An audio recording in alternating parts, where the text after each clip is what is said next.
சுயநல அரசியல் லாபங்களுக்காக பாஜகவுடன் கூடி குழைந்து கூட்டணி போக திமுகவோ அதிமுகவோ இல்லை.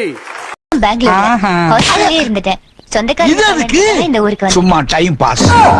கொள்கை எதிரிகள் மற்றும் பிளவுவாத சக்திகளுடன் என்றைக்கும் நேரடியாகவோ மறைமுகமாகவோ கூட்டணி இல்லை என்பதில் உறுதியாக இருக்கிறது.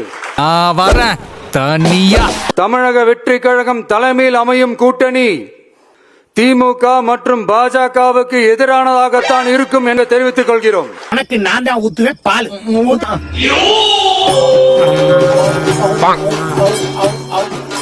மக்கள் பாதிக்காத வண்ணம் விமான நிலையம் அமைக்கப்படும்னு உங்க கவர்மெண்ட் சார்பா ஒரு விளக்க அறிக்கை வந்துச்சு.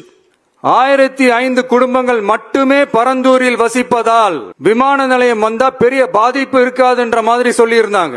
என்னங்க எனக்கு ஒண்ணுமே புரியல. அதுதான் எனக்கும் புரியல. மக்கள் பாதிக்காத வண்ணம்னா என்னங்க சார்? தெரிஞ்சா சொல்ல மாட்டேமாப்பா.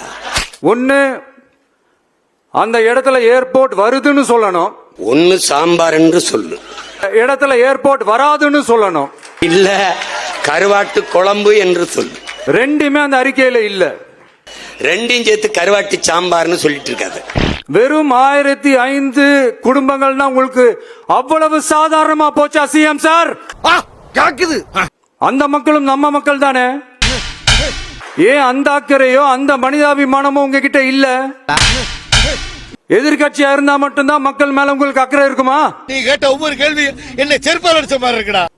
நூற்றுக்கணக்கான ஏக்கர் விவசாய நிலங்களை, மிகப்பெரிய நீர்நிலைகளை, ஆயிரக்கணக்கான வீடுகளை, அவங்களோட வாழ்வாதாரத்தை அழிச்சிட்டு அந்த இடத்துல தான் ஏர்போர்ட் கட்டியே ஆகணும்னு என்ன சார் அவசியம் இருக்கு? காசு பணம் கொட்டு மணி மணி. அப்புறம் எப்படி சார் நீங்க உங்களை மக்களின் முதல்வர்னு நான் கூசாம சொல்றீங்க? கூச்சமே இல்ல. இதுல வேற உங்களுக்கும் இந்த பரந்தூர் ஏர்போர்ட் கட்டுற பிரச்சனைக்கும் சம்பந்தமே இல்லாத மாதிரி வேற காட்டிக்கிறீங்க.